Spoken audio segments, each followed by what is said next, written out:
Guys! We've got company. Anyone expecting a silver freak? Drop it, scum. It will burn you alive! In the name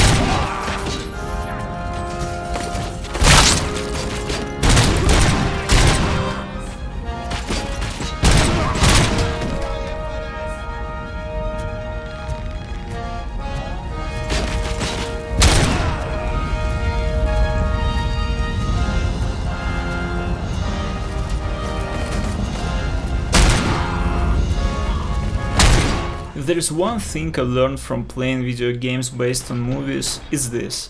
You can have all the budget in the world, but if you don't care about or respect the source material, you won't make anything worthwhile. Thankfully, the creators of RoboCop Rogue City approach the franchise with the love and respect it truly deserves. The game takes place somewhere between the events of RoboCop 2 and RoboCop 3. RoboCop has already taken down Clarence Boddicker and his gang, as well as Kane, the leader of the new cartel. Now, a new mysterious villain enters the scene, Wendell Antonovsky, aka New Guy. And yes, that last name should sound familiar. He's the brother of Emil Antonovsky, one of the men who killed Alex Murphy and later became the splashy melting version of Toxic Avenger.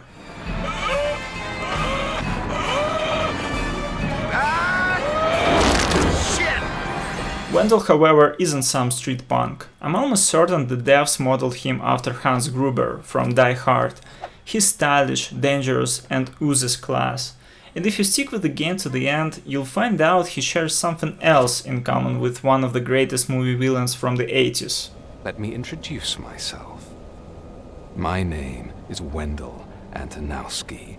I believe you've met my brother before. Along with his arrival, RoboCop begins experiencing glitches, disturbing visions and distorted memories from his past that temporarily render him inoperative. Under the pretense of monitoring his performance, OCP implants a new chip into him and assigns him a psychologist, Dr. Blanche, who conducts brief therapy sessions after each mission. But all of this is just the surface, a facade hiding a surprisingly layered and engaging narrative. I genuinely appreciate how the developers choose to honor the franchise in ways that far surpass what we saw in the third film. RoboCop Rogue City understands that RoboCop is not just about the cyborg blasting criminals into mush. It's a story about humanity. Who or what is RoboCop? Is he Alex Murphy, the cop brought back to life by technology, or just a corporate product, a robot with no soul running on directives? The game lets you choose. Throughout the story, you're faced with moral decisions. Do you follow the rules to the letter or act according to your conscience? No, it's your first offense. So he'll let you off with a warning. Right?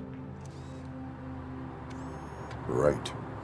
Do you fine a young street artist for spray painting graffiti or give him a warning and try to redirect his creative energy in a better direction? I loved making those choices, especially because they actually matter. They affect not just the ending, but how certain characters interact with you later on. Another major theme carried over from the original film is the corporate power struggle. OCP's manipulative games play a central role in the plot. You'll encounter various characters trying to exploit RoboCop for their own gain.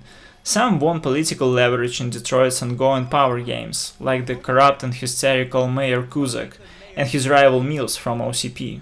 Others have far more disturbing agendas. But at the heart of this multi-layered, onion-like story lies one simple truth: RoboCop is a cop. It doesn't matter whether you see Murphy as a man, a cyborg, or a machine. His purpose remains the same. What are your prime directives? Serve the public trust. Protect the innocent. Uphold the law. In addition to the main story missions, you'll conduct investigations through side quests and smaller patrol assignments. I'll talk more about the gameplay side of those later, but I can already say I thoroughly enjoyed most of them. They may not be groundbreaking in terms of mechanics, but they're memorable because of their stories and the characters you meet. There are plenty of side characters in the game, and all of them are distinct and fleshed out. Each has their own background and personality. I found myself genuinely caring about them and wanting to help. I played the game on PlayStation 5 using performance mod, and honestly, I think it looked great. I did run into a few visual bugs here and there, some background textures would occasionally flicker, and there was quite a bit of ghosting on moving objects. Only once did I experience a major FPS drop, but restarting the game fixed the issue completely. If you're looking for a deep technical breakdown, I recommend checking out Digital Foundry's review. As for me, I'd rather focus on the visual style. Once again, I have to praise Tion for their attention to detail. The game absolutely nails the atmosphere of dystopian future as imagined by 80s action movies. The retro-futuristic VHS aesthetic gives the whole thing this warm, nostalgic vibe, even as you're wandering these cold, crime-ridden streets of Detroit. What impressed me the most is how cinematic the game feels, not just in cutscenes, but during actual gameplay. There are visual callbacks to scenes from the original film, like when Murphy arrives at or departs from the police station.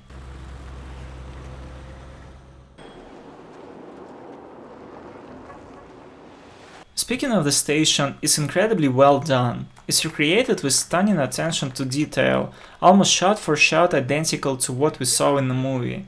You can walk through the familiar chaotic front desk, visit the briefing room, the locker room, and of course, the RoboCop cage with his chair. When you are in investigation mode, the visuals shift to look like analog footage from a CRT camera, and during shootouts you get the familiar green HUD, highlighting enemies just like in the film. This enemy highlight isn't just a stylistic nod, it's a functional necessity, because when the bullet starts flying, the screen turns into a blood-soaked war zone. Heads explode under the pressure of your trusty Auto 9, limbs go flying, and if you manage to shoot an enemy's hand while they're holding a grenade, well, you get to watch some criminal scum turn into a bloody mist. Now layer that chaos with destructible environments. Glass, concrete, debris. Everything bursts apart just like in the best action flicks of that era. You're not just shooting enemies, you're tearing the environment apart, and it feels amazing. The punchy visual presentation is further amplified by the game's excellent sound design. The Auto 9 still sounds just as powerful and crisp, it really punches with every burst. RoboCop's heavy footsteps add real weight and help with immersion. More than once I caught myself grinding at the thought of just how terrified the local criminals must be when they hear those footsteps getting closer to their hideout. It's RoboCop! Surrender your weapons. And then there's the soundtrack, and it's genuinely fantastic.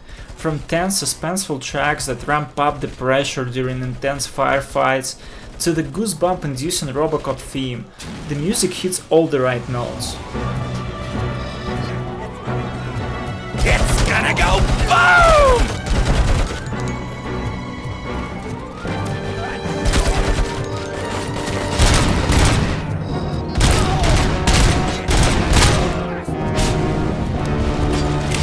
What I especially love is how the score carries the orchestral DNA of the original movie's soundtrack, while adding a subtle layer of synths that gives it a little cyberpunk edge. The voice acting is solid across the board, and left me genuinely satisfied. A lot of returning characters sound authentic, Anne Lewis, Sergeant Reed, and the Old Man all feel like faithful recreations. But the real highlight to me is Peter Weller reprising his role as RoboCop. It just feels right hearing those iconic lines delivered in his voice. Lesson for the future. To save yourself the trouble. Clean up on the double. You can't do it. I was only messing. I could have just picked it all up. Hey, you tell him, Robot Man! The game is a first-person shooter with RPG elements. By taking down enemies, collecting clues and completing various quests, you'll earn experience points. These points let you upgrade RoboCop across several skill trees.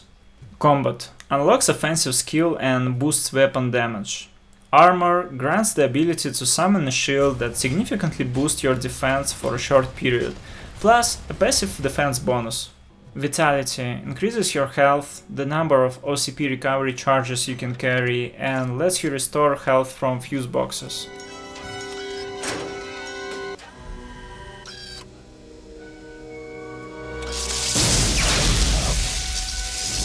Engineering is quite good. It boosts your cheap modding for weapon upgrades, more on that in a bit, lets you hack enemy turrets, and unlocks a dash ability.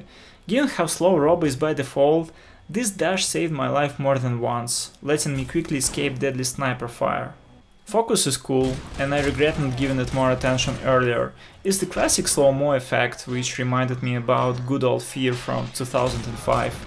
Scanning increases your investigation vision range, but the coolest part is that it allows you to kill enemies by ricocheting bullets off specific surfaces, another nod to RoboCop 2. Deduction helps you earn more experience, marks points of interest on the map, and improves your scanner by revealing important information, especially useful during investigations.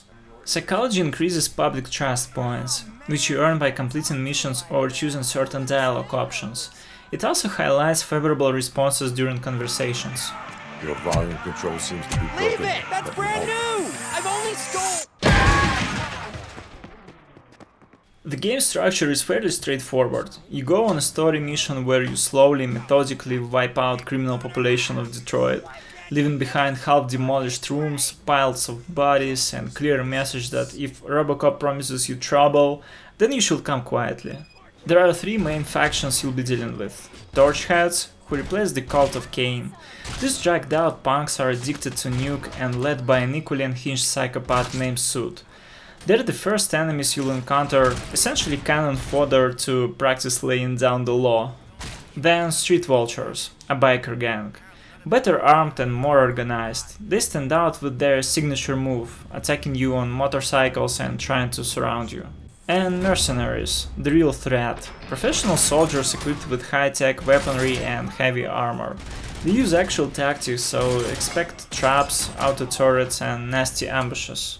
Enemies also come in various types. Standard grunts, grenadiers, snipers, kamikazes, broadcasters who keep calling for reinforcements from cover, and merc leaders, heavily armored brutes who charge into battle and boost enemy morale. And yes, you'll be shooting at tin cans too. Thankfully, OCP's incompetence knows no bounds, so you'll run into rogue robots. UEDs and of course ED-209 units make a return. Sometimes you'll be fighting alongside them, other times you'll be fixing broken EDs the only way RoboCop knows how.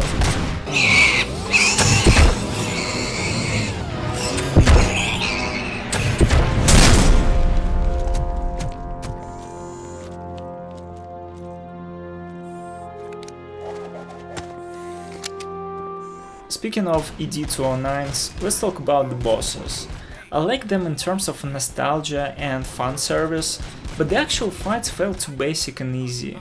This was especially true for the final battle. No spoilers, but let's just say I was extremely hyped when I saw who I'd be facing, only to be disappointed by how quickly and effortlessly I wiped the floor with them, even on high difficulty. Maybe that's because I did all the side quests, completed every optional task I could, and had a pretty upgraded RoboCop and tricked out Auto 9 by the end. But the final fight went like this. I melted a huge chunk of the boss' health in seconds, before they could even touch me. Then a cutscene played, showing Robo all beat up, despite barely taking any damage. After that, the last phase began, and I shredded the boss in under a minute. I really hope the sequel makes boss battles more challenging, and not by turning them into bullet sponges, of course, but by adding mechanics and tactical layers that make victory feel more earned and epic. Speaking of bullet sponges, I heard some players felt regular enemies were too tanky. Personally, I didn't feel that way. Shooting felt impactful, especially when aiming at weak spots or if you've taken the time to level up Robo and his gun. Sure, Robo isn't tank on higher difficulties. If you charge in with an underpowered weapon, ignoring your abilities and the environment, or without trying to outsmart enemies, you won't get far. But if you're willing to experiment and use the tools the game gives you, you'll find a surprisingly well-balanced experience. You feel like a powerful, unrelenting RoboCop who can tank damage and dish it out, but you're never invincible. For every strength, the devs added a counterbalance. He's canonically slow, but you've got a dash, a shield, or slow mo to avoid being shredded. His armor is tough, but not invincible, especially against sniper rifles or rocket launchers. After you've done turning enemies into red paste during a mission, you'll return to the police station, where the caring Dr. Blanche will evaluate your performance, main and side quests alike. Based on your actions you learn a rank and experience points. She also holds brief therapy sessions where your dialogue choices help shape whether you lean more into the Robo or the Alex Murphy side of your personality.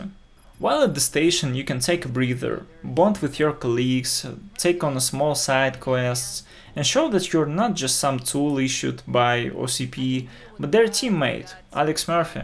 There is also a firing range in the basement, where you can get in some practice with your trusty Auto 9. Let's dive into weapons. You can carry 2 guns, one of which is always Auto 9. It has unlimited ammo and is permanently equipped, like an extension of your hand, or leg, depending on how you look at it. You can't replace it, and honestly, I doubt you want to. Auto 9 is already great with its burst fire mode, but you can make it even better by upgrading it. Throughout the game you'll find various motherboards that let you insert chips to enhance stats like magazine capacity, reload speed, weapon damage, and armor piercing. You can also enhance weapon spread, which in my opinion is downside, raising it lowers accuracy. I really like how the upgrade system works. Each motherboard has specific slots for boosting different attributes. You insert chips that give percentage buffs, but you also need to avoid connecting them to the red nodes, which apply debuffs. You also get a chip merging feature. With it you can fuse any 3 chips to create a new one with randomized layout and potentially higher buffs. It's a fun and simple mechanic that lets you turn your Auto 9 into a whole new beast. Near the end of the game I had mine modded into a fully automatic pinpoint accurate monster that never needed to reload and dealt massive damage. You can also pick up enemy weapons, pistols, SMGs, shotguns, which Robo wields one-handed like a total badass, mounted machine guns, and even the iconic Cobra assault cannon from the movie. But thanks to the Auto 9 upgrades path, most other weapons start to feel underwhelming around the game's midpoint.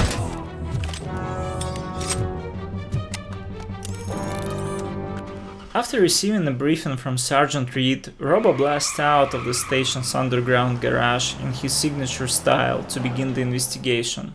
At this point you've dropped into a small open world area where you can patrol the streets, search for clues, issue parking tickets, and deal with minor infractions. There's usually a main objective to complete, but I recommend taking your time. Explore, chat with locals, and look for side quests. They'll not only earn you XP, but also offer fun, touching, and sometimes dark little stories. I love that the map isn't huge. It's a small slice of Detroit, but it's densely packed with details. By the end of the game you'll know all the local vendors and residents, their backstories, and the problems you may or may not help solve. For me, RoboCop Rogue City is one of the shining examples of how to make a game based on a movie. It's a faithful adaptation that not only treats the original material with deep respect, but also expands on its story, filling in the narrative gap between the second and third films. The game understands what lies at the heart of the franchise, and builds its world on the same foundations, a police story in a dystopian future where the line between crime, politics, and corporate conspiracies is blurred.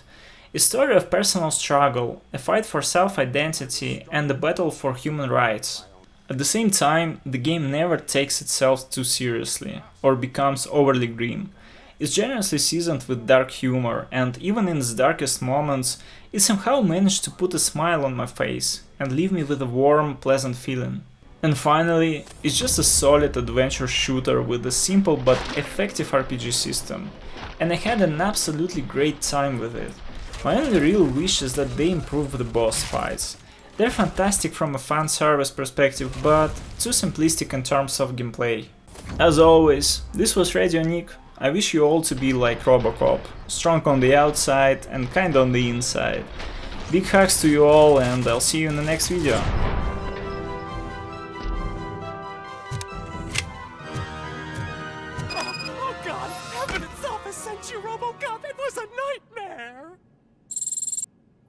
Robo, if you could call my boss and confirm what happened here.